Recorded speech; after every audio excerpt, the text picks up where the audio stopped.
Hello बच्चों, तो आज हम बात करने वाले हैं प्रश्नावली 3.1 का क्वेश्चन नंबर 2। बोला है क्रिकेट टीम के एक कोच ने 3900 रुपया में 3 बल्ले तथा 6 गेंद खरीदी।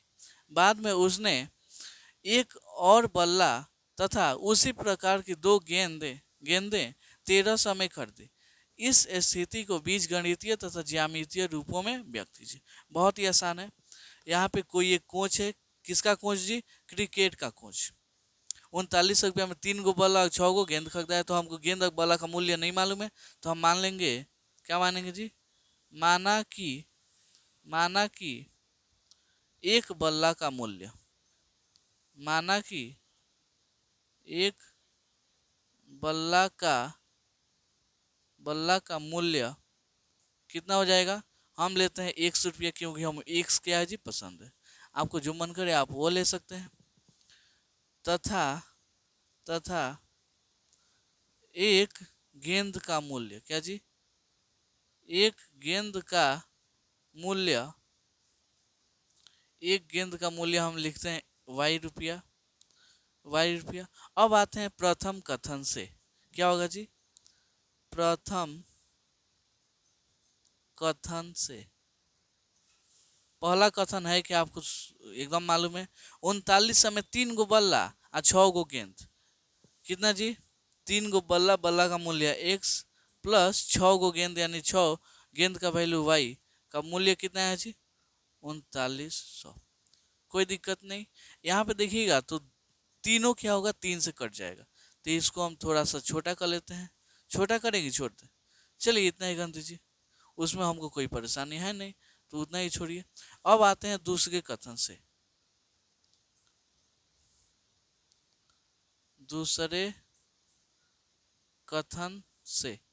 दूसरा कथन क्या है जी?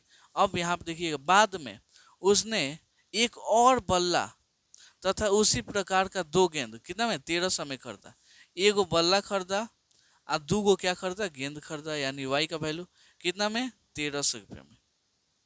कोई दिक्कत नहीं। इसको मानिए आप समीकरण 1, इसको मानिए आप समीकरण 2। चलिए अब बनाना शुरू करते हैं, वही बॉक्स बनेगा। अब आते हैं समीकरण 1 से। समीकरण 1 आपका है क्या? एकदम मालूम है आपको क्या है जी? ये है, यहाँ पे 3x plus 6y equal to 3900। यहाँ पे ये वाला बॉक्स बनाते हैं। चलिए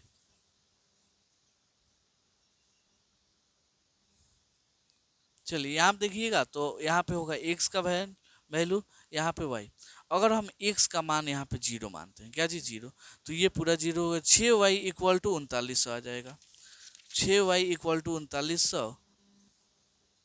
तो यहाँ पे हमको y का मान चाहिए ना, तो y का ऐसे अकेले छोड़ेंगे, 3900 बटा में 6 हो जाएगा। अब 6 में भाग दीजिएगा इतना से 3900 में, तो आपको मालूम है किससे कटेगा? 6 के 36 हो जाएगा आपका।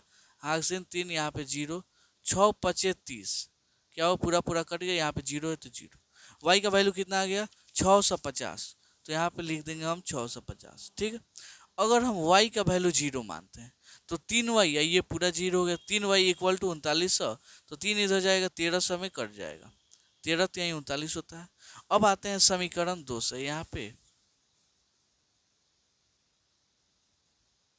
समीकरण 2 से, समीकरण 2 है क्या जी? यहाँ पे x plus 2y equal to 1300, x plus 2y equal to 1300। यहाँ पे देखिएगा थोड़ा सा गलती हो गया आपके एक बुक में भी। यहाँ पे 3 गो बल्ला दिया है, कितना जी? 3 गो, तो यहाँ पर भी 3 कर दीजिएगा, ठीक है। यहाँ पर भी 3 हो गया। अब यहाँ पे करते हैं हल। यहाँ पे हो जाएगा x, यहाँ पे हो जाएगा आपका y। x का वैल्यू हम कितना माने जी? अगर हम x का वैल्यू हम कितना मान ले, यहाँ पे x का वैल्यू हम मानते हैं 1000। कितना जी? 1000। तो y का वैल्यू आपका कितना आएगा? आप ही बता दीजिए। अगर हम x का वैल्यू मानते हैं 1000, तो ये 3y इक्वल टू कितना हो जाएगा? 1300।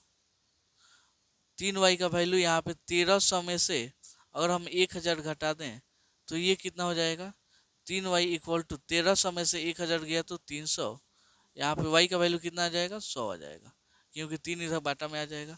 तो अगर हम x का मान 1000 माने हैं तो y का वैल्यू कितना आ जाएगा, 100 आ जाएगा।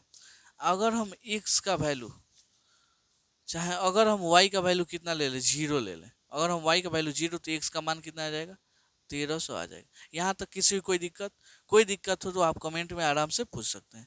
तो चलिए अब आते हैं इसका ग्राफ बनाने के लिए। चलिए यहाँ पे देखिएगा तो x का वैल्यू कितना है, 0, और y का वैल्यू 650। तो x का वैल्यू यहीं पे क्या होता है, 0, और y का वैल्यू 650, यहाँ पे 100 है, 200, 300, 400, 500 ऐसे है। तो 650 किसके बीच में आएगा, 600 और 700 के बीच में, एकदम ठीक बीच में यहाँ पे आएगा क्या जी, 650। तो यहाँ पे x का वैल्यू 0, y का वैल्यू 650, यहाँ पे ये एगो पॉइंट आ गया। अब x का वैल्यू 1300 चाहिए, y का वैल्यू 0, तो y का वैल्यू 0 यहीं पे होता है, x का वैल्यू इधर बढ़ेंगे, तो इधर बढ़ेंगे तो कहाँ से आ जाएगा, बोलिए। यहाँ पे 100, 200, 300, 400, 500 ऐसे आगे बढ़ते चलिए, यहाँ पे आएगा आपका 1300। कितना जी, 1300। इसको हम कह देंगे 1300 कमा 0, यही नहीं इसका आंसर हुआ जी। x को पहले मानते हैं, y को बाद में। अब इन दोनों पॉइंट को हम स्केल की सहायता से मिलाएंगे। ये रहा आपका स्केल। चलिए इन दोनों पॉइंट को हम मिलाने की कोशिश करते हैं ऐसे। हाँ पॉइंट तो सही है। चलिए एग्जाम में भूल से भी आपको कलम से नहीं बनाना है, एकदम पेंसिल से एकदम सजा सजा के बनाइएगा। ये आपको मालूम है किस में पूछता है, लॉन्ग में पूछता है 5 मार्क्स में, इसलिए इसको एकदम आप ध्यान से पढ़िएगा। अब समीकरण का नाम यहाँ पे है तो लिख दीजिए, कितना है जी, x plus 6y equal to 1349। कोई दिक्कत नहीं। अब आ जाइए इसका समीकरण 2, कितना है जी, x plus 3y equal to 1300, x का वैल्यू 1000 और y का वैल्यू 100। तो x का वैल्यू 1300 आपका यहीं पे होगा, y का वैल्यू 100, यानी इसको आगे बढ़ाइएगा तो ऐसे, मतलब यहाँ पे एगो आपका पॉइंट आएगा जो कितना का होगा जी, 1000 कमा 100। कितना का जी, 1000 कमा 100, ये वाला पॉइंट है। और x का वैल्यू 1300, y का वैल्यू 0, x का वैल्यू 1300, y का वैल्यू 0। कुछ गलती हो गया क्या जी, हम्म एक्स का वैल्यू 1000, तो ये हुई इतना हो गया। एक्स का वैल्यू आपका 1300 यही होगा, वाई का वैल्यू 0, तो ये वाला ऐसे मिलेगा का। चलिए देखते हैं हम। चलिए यहाँ पे ये देखिएगा, थोड़ा सा मान अपने मन से स्केल की सहायता से नहीं लिए, इसीलिए थोड़ा क्या होगा जी, उल्टा आ रहा है। इसको हम ऐसे मिला देते हैं, लेकिन एक्चुअल में ये क्या होगा जी, ऐसे आपका नहीं मिलेगा। स्केल का मात्रा थोड़ा इधर उधर है, आप अपने मन से क्या कीजिएगा, स्केल की सहायता से एकदम नाप जोप के बनाइएगा, इसका ग्राफ का आएगा जी, सही आ जाएगा। तो इसका समीकरण लिख दीजिए, आपका कितना है जी, x plus 3y equal to 1300, x plus 3y equal to 1300, यही सब क्या हो जी, ग्राफ हो गया। तो उम्मीद करता हूँ आपको ये क्वेश्चन बहुत अच्छे से समझ में आया होगा। चलिए मिलता हूँ अगले वीडियो में अगले क्वेश्चन के लिए, तब तक के लिए धन्यवाद।